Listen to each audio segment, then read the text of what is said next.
Gladiateurs dans la Rome antique.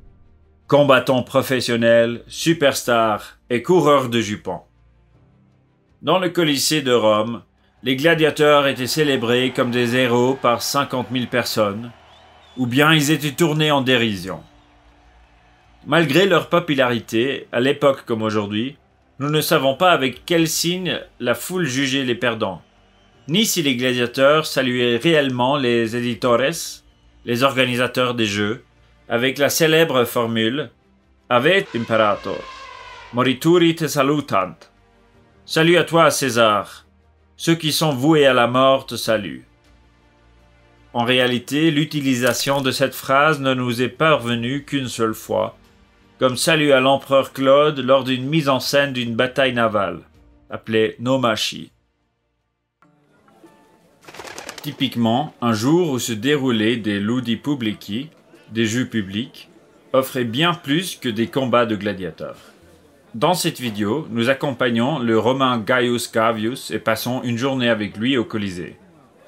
Nous avons inventé Gaius, mais il aurait pu réellement vivre ainsi. Des mois auparavant, Gaius avait entendu parler des jeux pour la première fois. Il a appris qui les organisait et à quel spectacle il fallait s'attendre.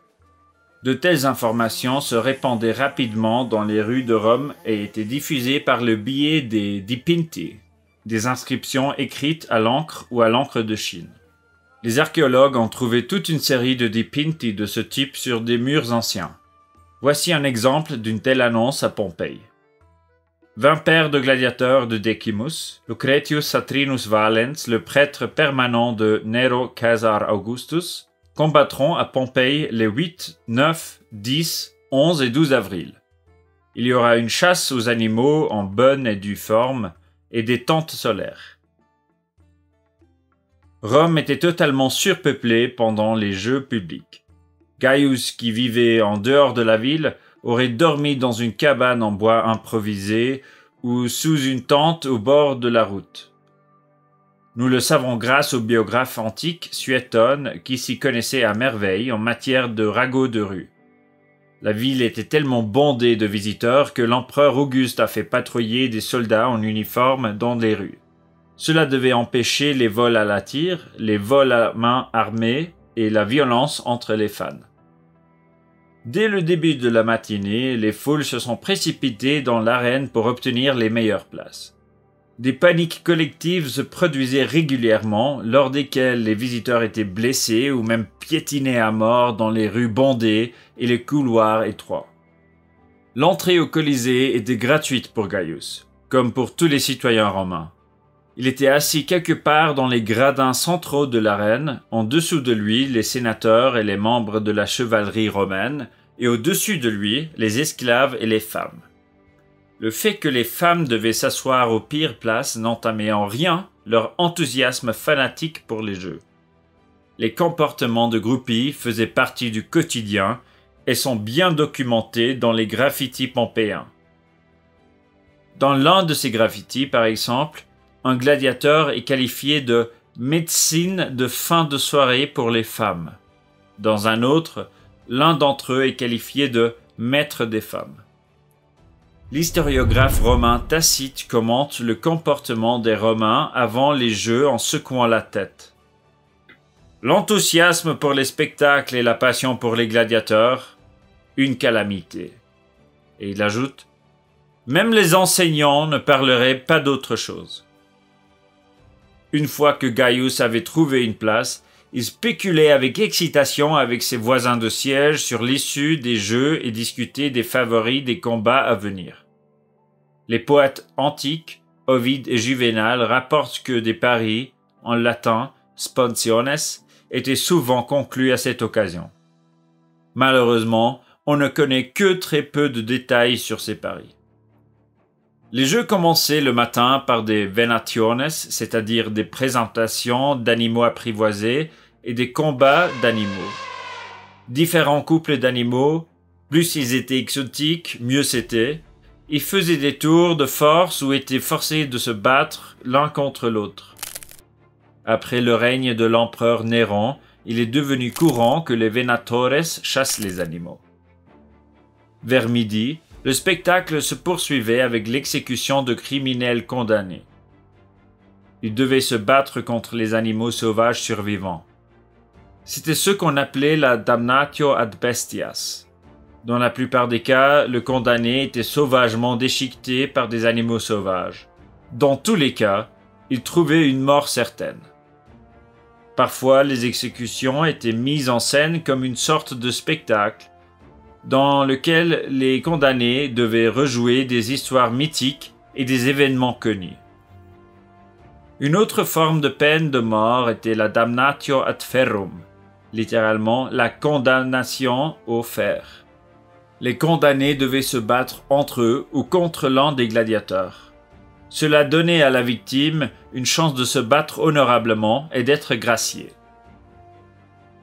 Avant que les véritables gladiateurs ne commencent à se battre, certains nobles romains ou même des spectateurs s'essayaient les uns contre les autres avec des armes contondantes. Selon la plupart des historiens, le célèbre empereur Commode, l'antagoniste du film monumental Gladiateur, était un adepte de ce sport. Selon l'historiographe Cassius Dio, il tuait jusqu'à 100 ours en une journée, avec un arc et des flèches depuis une plateforme surélevée. Le point culminant des jeux était le Munus Gladiatorium, les combats de gladiateurs qui se déroulaient l'après-midi. Munus, ou au pluriel munera, peut être traduit par don ou par service rendu aux dieux ou au public. De tous ces services publics, ce sont les jeux que la population de Rome appréciait le plus. Ils sont devenus le munus par excellence, même sans la mention gladiatorum ou gladiatorium.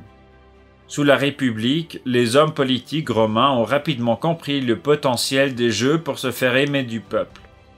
C'est de là que vient la célèbre expression « du pain et des jeux », en latin « panem et circenses », que Juvénal a écrite au 1er ou au 2e siècle après Jésus-Christ. Il suggère ainsi que le pain et les jeux, c'est-à-dire donner à manger au peuple et le divertir par des jeux, était tout ce qu'un régent devait faire pour satisfaire le peuple. Un coup de trompette annonça les jeux de gladiateurs. Gaius allait maintenant assister à l'entrée solennelle des gladiateurs dans l'arène.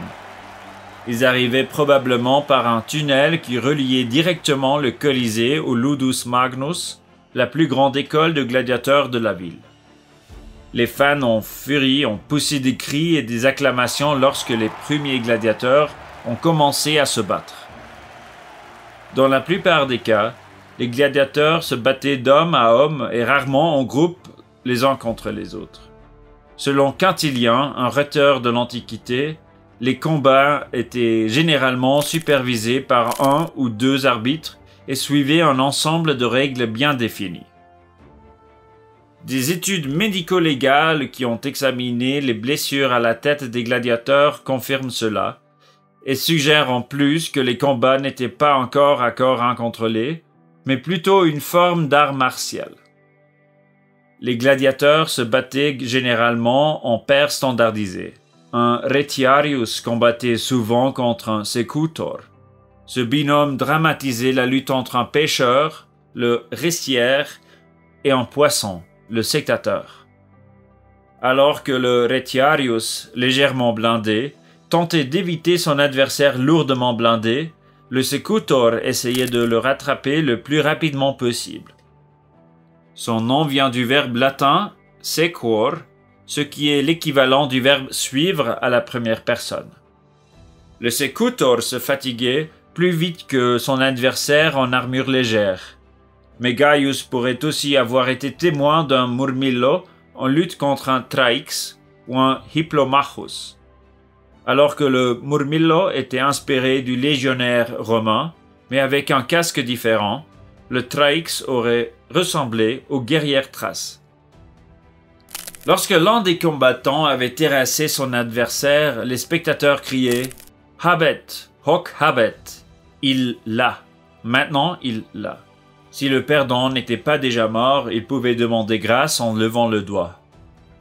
Il était alors le plus souvent à la merci de la volonté du public, car, du moins selon le philosophe antique Sénèque, l'organisateur des jeux laissait souvent le peuple décider du sort des gladiateurs. Il s'agissait d'un mécanisme de psychologie de masse permettant de montrer son approbation ou sa critique du souverain. Les citoyens avaient ainsi l'occasion de vérifier si les organisateurs des jeux avaient la même conception de la virtus, la vertu, de la clementia, clémence, et de la justitia, la justice, qu'eux. Cela était déterminant pour l'approbation politique de la foule. L'historien Egon Fleig remarque à ce sujet: aucun autre rituel ne permettait aux citoyens de démontrer avec autant d'insistance leur consensus politique. À Rome avec l'empereur, dans les provinces avec l'aristocratie locale, c'est pourquoi les auteurs romains exprimaient certes leur mépris pour le théâtre, mais estimaient presque tous la gladiature à sa juste valeur. En fin de compte, le signe de la mort ou de la vie était probablement donné avec le pouce, mais nous ne savons pas exactement par quel geste. Juvénal dit seulement: maintenant, ils organisent des jeux de gladiateurs, et si le peuple le demande en tournant le pouce, ils tuent de manière peu élégante. Il est possible qu'un pouce pointé vers le bas symbolisait une épée placée sur le torse et poussée vers le bas pour exécuter le vaincu. Une interprétation alternative tient compte du fait que, dans un monde pré-chrétien dépourvu de la notion de paradis et d'enfer, un pouce vers le haut aurait pu signifier l'éloignement de la terre-mère, tandis qu'un pouce vers le bas aurait dans ce cas signalé de rester sur la terre. Enfin, il est également possible que la condamnation à mort ait été indiquée par un pouce dirigé vers sa propre poitrine ou sa propre gorge. Il n'existe malheureusement pas de preuves solides pour l'une ou l'autre de ces possibilités. En revanche, nous savons ce que les spectateurs ont crié.